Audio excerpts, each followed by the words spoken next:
Iya Pak Rudi, aduh Bapak nggak akan nyesel deh. Anak saya cantik banget, kulitnya putih, mulus, rambutnya panjang, hitam lebat. Pokoknya asli kayak bidadari turun dari langit. Hahaha, cocok banget buat Bapak. Tapi ingat ya Pak Rudi, Vespa Matic itu buat saya, bukan cuma janji doang. Kalau udah deal, besok bisa langsung Bapak lihat anak saya.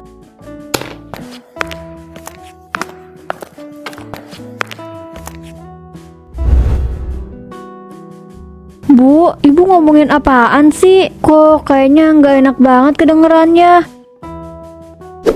Udah, urusan orang tua ini, kamu nggak perlu ikut campur. Sana lanjut ngepel lantai.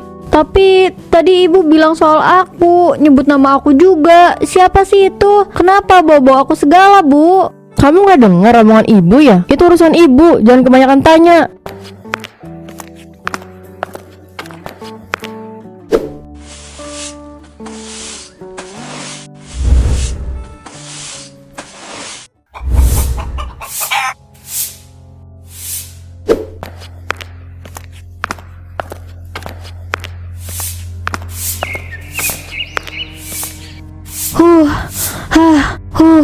Tante Fatimah, aku harus cerita sesuatu.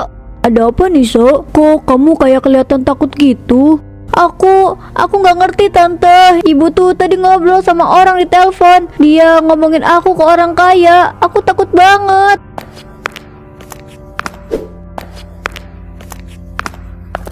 Maksud kamu apa? Orang kaya? Ibu kamu ngomongin apa tentang kamu? Aku nggak tahu detailnya, tapi ibu bilang soal aku cantik, cocok banget buat dia. Terus dia nyebut Vespa segala tante. Aku takut ibu mau kasih aku ke orang itu demi uang.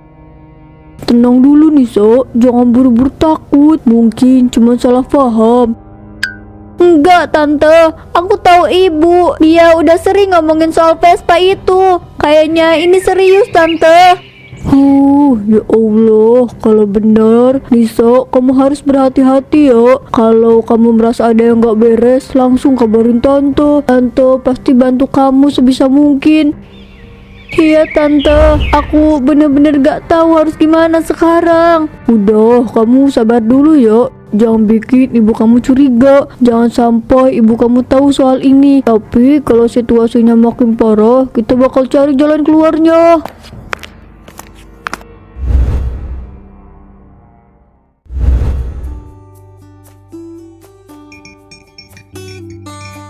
Jadi anak kamu benar secantik yang kamu bilang. Aku nggak mau rugi nih kalau sampai ternyata nggak sesuai dengan ekspektasi. Masa udah dikasih Vespa Matic, dapatnya malah Zong. Ya rugi dong.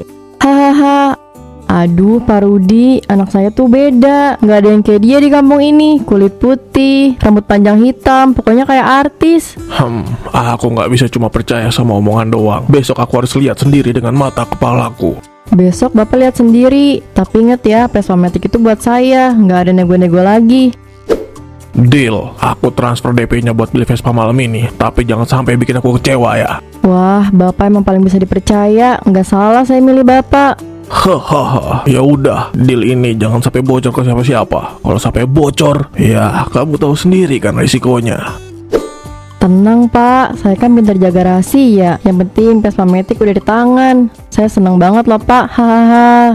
Ana merasa menang besar malam itu. Dalam pikirannya, Vespa Matic sudah seperti miliknya. Ia tidak peduli lagi pada apapun, bahkan perasaan anaknya sendiri. Warung kopi mulai sepi. Pak Rudi beranjak pergi setelah menyelesaikan pembicaraan.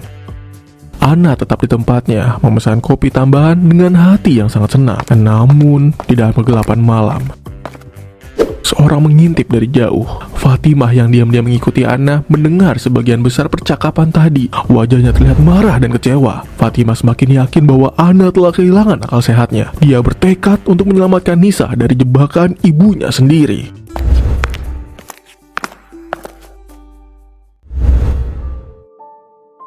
Aku nggak tahu harus gimana lagi Mira. Aku bener-bener takut.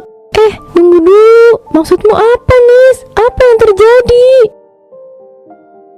Tadi siang ibu teleponan sama laki-laki kaya di ruang tamu. Aku nggak ngerti obrolan mereka, tapi aku dengar kata-kata aneh, kayak bayaran sama deal. Rasanya kayak dia punya rencana buat ngasih aku ke orang kaya itu. Ngasih kamu? Maksudnya gimana Nis? Apa Apa mungkin ibu kamu cuma bercanda?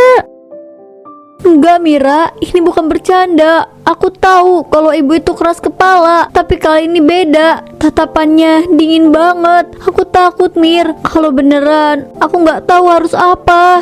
Nisa, aku punya ide. Kalau emang itu yang kamu rasain, gak usah nunggu. Besok aku jemput kamu. Kita kabur aja dari sana. Tapi aku takut Mir, ibu pasti nggak bakal tinggal diam. Kalau dia marah, dia bisa ngelakuin apa aja. Apalagi dealnya itu dengan Vespa Matic. Aku tahu Vespa Matic adalah mimpi ibu banget. Dia nggak mungkin bisa ngelepasin aku begitu aja. Dia gak bodoh Mira. Nisa, dengerin aku. Kamu gak bisa diem aja. Kalau kamu gak mau aku bantu sekarang, nanti malah tambah susah. Kita cari tempat aman buat kamu. Aku serius. Oke Mir, aku percaya sama kamu. Tapi hati-hati ya. Besok pagi aku tunggu kamu buat jemput aku ya. Aku nggak tahu apa rencana Mira bakal berhasil atau malah bikin semuanya tambah kacau. Tapi aku nggak punya pilihan lain. Aku harus percaya sama dia.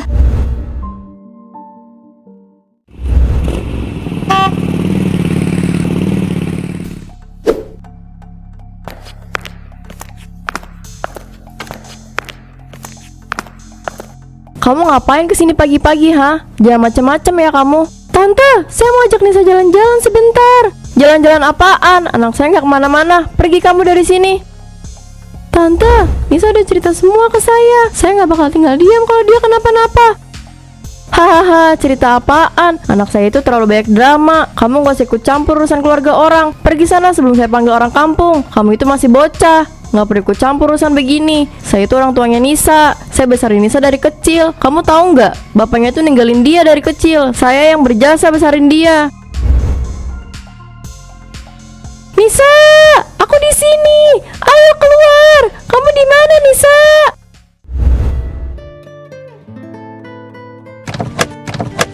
Mira, aku di sini. Ibu nggak ngasih aku keluar. Pintu kamarku udah dikunci. Tolongin aku Mira. Aku nggak mau ketemu om-om itu. Aku takut Mira.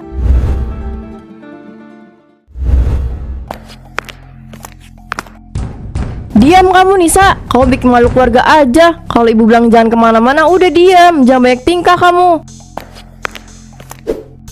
Tante, ini gak akan selesai sampai di sini. Saya bakal lapor kalau ada yang aneh. Lapor? Lapor siapa? Polisi? Silakan aja. Gak ada yang percaya omongan kamu. Bukti ini gak cukup buat tangkap dia. Aku harus cari bantuan lain.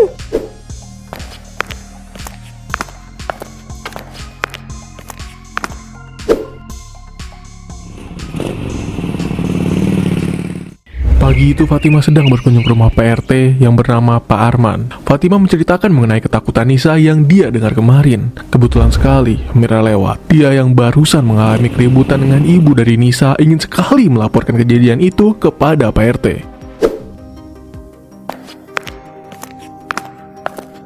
Pak, ini soal Nisa. Saya nggak bisa diem aja. Mira, ada apa? Tumben pagi-pagi kesini. Duduk dulu, cerita pelan-pelan ya. Tadi saya mau bawa kabur Nisa dari rumahnya, Pak. Tapi Bu Ana tiba-tiba muncul, ngamuk. Dia nggak mau Nisa keluar rumah. Loh Pak, Nisa itu benar-benar ketakutan Pak. Iya, dia bilang dia takut. Nggak mau terus-terusan dipaksa ketemu orang-orang asing yang Bu Ana mau bawa ke rumah. Kalau begitu memang benar dugaan Bu Fatimah. Nisa memang dalam bahaya. Tapi gak bisa sekabur gitu aja, Mir. Itu bisa bikin Bu Ana curiga. Pak, saya yakin banget ada yang gak beres sama anak. Nisa sendiri bilang ke saya kalau dia takut banget. Kita harus bertindak segera. Betul, Pak. Itu nggak bisa dibiarin. Saya takut Nisa bakal diserahin ke pria kaya yang gak jelas asal-usulnya. Ibunya cuma mikirin duit. Saya mengerti kekhawatiran kalian, tapi kalian gak bisa gegabah. Kita harus cari bukti dulu sebelum ambil tindakan. Kalau tidak, Bu Ana bisa berbalik menuduh kita karena kita menyebarkan fitnah. Pak, kalau kita nunggu terlalu lama, saya takut keburu ada kejadian buruk sama Nisa. Dia itu cukup penderita, Pak. Saya nggak mau dia malah kenapa-napa. Bukti apa lagi yang perlu kita cari, Pak? Nisa udah cerita langsung ke Bapak Fatimah. Apa itu nggak cukup? Saya tahu kalian khawatir, tapi kita harus pikirkan ini matang-matang. Kalau perlu kita lapor ke polisi. Tapi langkah kita harus sangat hati-hati. Jangan sampai Bu Hana tahu tindakan kita dan malah mencurigai kita. Saya bakal cari tahu dulu. Kita tidak bisa langsung main tuduh tanpa bukti yang kuat. Mira, kamu lihat siapa saja yang sering datang ke rumah Ana? Pria-pria asing, Pak. Ada yang bawa mobil mewah, ada juga yang datang naik motor. Mereka sering ngobrol lama sama Bu Ana di teras. Bisa selalu disuruh masuk kamar. Yang terbaru ini katanya mau dikasih plasmatik. Makanya ibu jadi getah banget. Nisa bilang dia nggak kenal sama orang-orang itu. Dia cuma takut, dia merasa kayak cuma percuma ngelawan sama ibunya. Saya bakal cari cara buat nyelamatin Nisa. Kalian tenang dulu ya. Jangan bikin gerakan yang bisa bikin Bu Hana curiga. Kalau ada yang perlu bantuan, Pak, bilang aja. Saya nggak mau Nisa terus-terusan kayak gini. Ini bukan cuma soal Nisa. Kalau kita diam saja, Bu Hana bisa makin berani lakuin hal-hal yang lebih parah. Kita harus hentikan ini sebelum semuanya terlambat.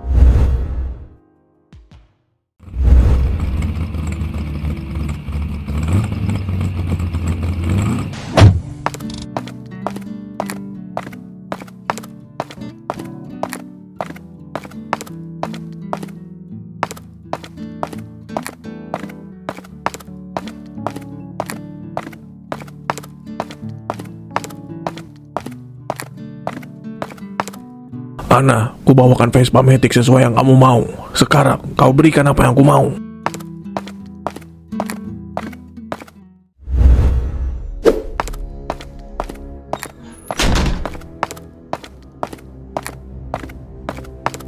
Nah, ini dia yang udah ku tunggu-tunggu. Jadi mana yang kau janjikan? Nih, anak saya. Cantik banget kan? Wah, benar juga. Ini mah bukan sekedar cantik. Ini sangat wow. Jarang-jarang bisa nemu yang kayak gini. Bu, apa-apaan sih? Aku nggak mau. Aku nggak suka sama om itu. Udah diem. Ini demi keluarga kita. Jangan jadi anak durhaka dengan menolak ini. Jangan khawatir, Nisa. Aku bakal bikin kamu bahagia. Semua udah aku siapin buat kamu. Tinggal kamunya nurut aja ya. Aku nggak mau pergi sama dia, Bu. Aku nggak ngerti apa yang ibu lakukan ini.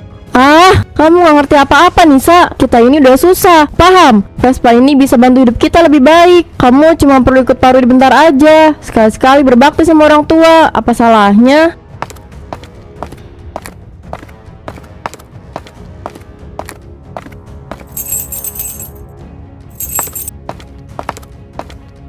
Udah ya, nggak usah lama-lama. Ayo kita berangkat sekarang. Ini Vespa Maticmu. Selamat senang-senang dengan motor barunya.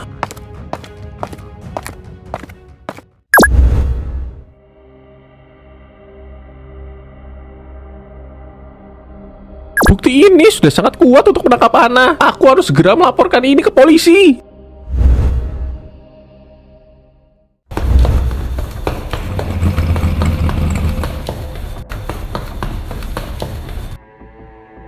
Kok Nisa kelihatan ketakutan gitu ya? Itu laki-laki siapa?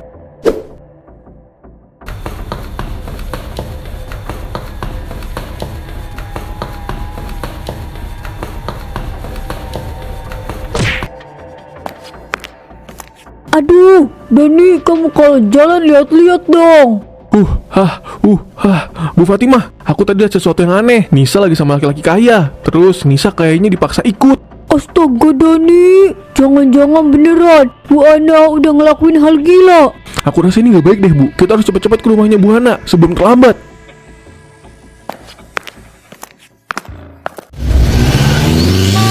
Wih, gaspol.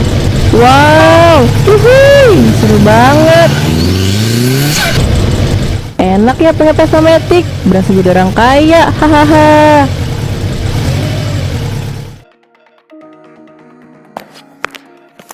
Woi, kamu ibu apa monster, hah? Kamu korbankan anak kamu sendiri buat motor Vespa Matic itu. Dani, apa urusan kamu, ha? Ini anak aku, bukan urusan kamu. Jangan so jadi pahlawan di sini.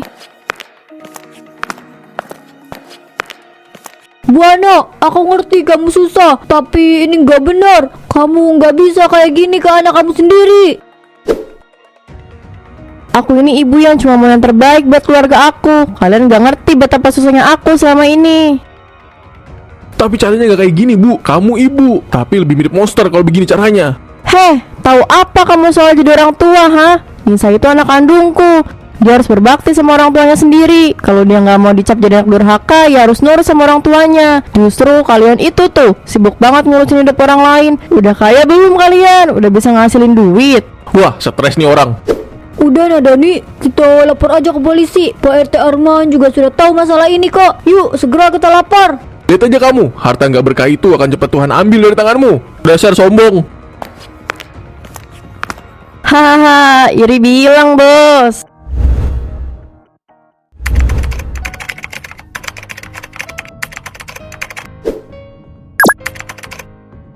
Nah, ini dia yang udah aku tunggu-tunggu. Jadi mana yang kau janjikan? Nih, anak saya cantik banget kan? Wah, benar juga. Ini mah bukan sekedar cantik. Ini sangat wow. Jarang-jarang bisa nemu yang kayak gini. Bu, apa-apaan sih? Aku nggak mau. Aku nggak suka sama om itu. Udah diem, ini demi keluarga kita. Jangan jadi anak durhaka dengan menolak ini. Rekaman ini cukup kuat untuk menguatkan laporan Anda.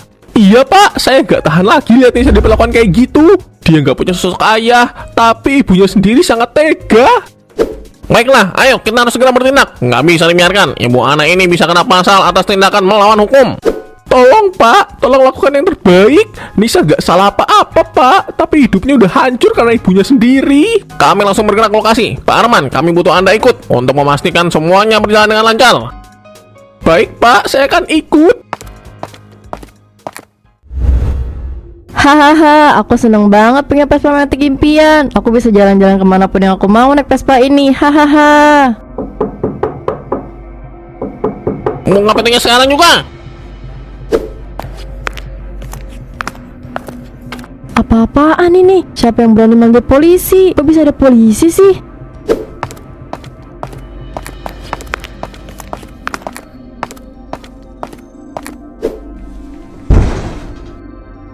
Ibu anak kami tangkap atas tuduhan melakukan tindakan kriminal terhadap anak kandung Anda sendiri. Enggak, kalian salah orang. Aku nggak salah apa-apa. Sekarang katakan, di mana anak kamu? Kamu berikan kepada siapa anakmu itu?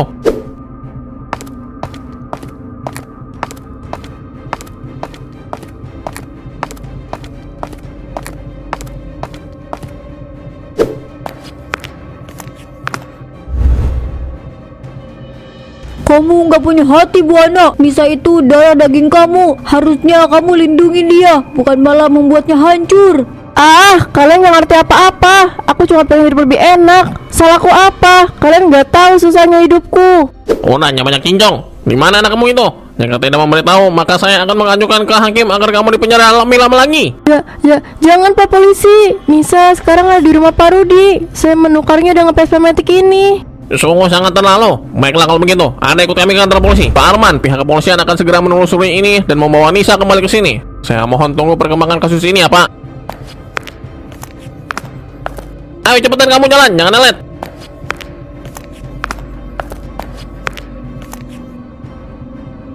Alhamdulillah, semoga Nisa cepat kembali ya. Jangan sampai dia kenapa-napa. Ya Tuhan, jagalah Nisa. Meski ku tak dapat memilikinya, tapi ku tak tega melihatnya kenapa-napa.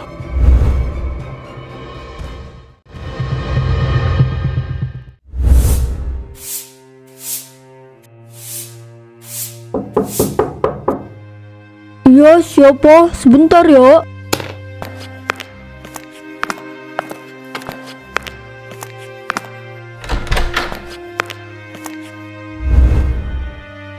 Ya ampun Nisa, kamu baik-baik aja nak. Kami berhasil mengamankan Nisa dan juga menangkap Pak Rudi. Untuk sementara ini, saya sarankan agar Nisa untuk ibu rawat terlebih dahulu ya. Sebab orang tua Nisa kini ada di penjara dan dia sudah tidak memiliki siapapun. Baik Pak Polisi, terima kasih banyak ya. Saya pamit dulu kalau gitu ya Bu.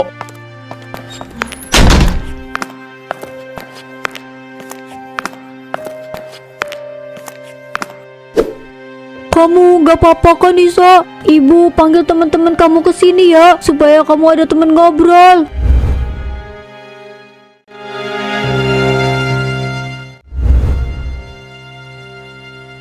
Nisa, ayo makan dulu. Kamu butuh tenaga. Tante tahu ini gak gampang buat kamu, tapi kita semua di sini bakal bantu kamu. Makasih tante, aku cuma pengen hidup tenang sekarang.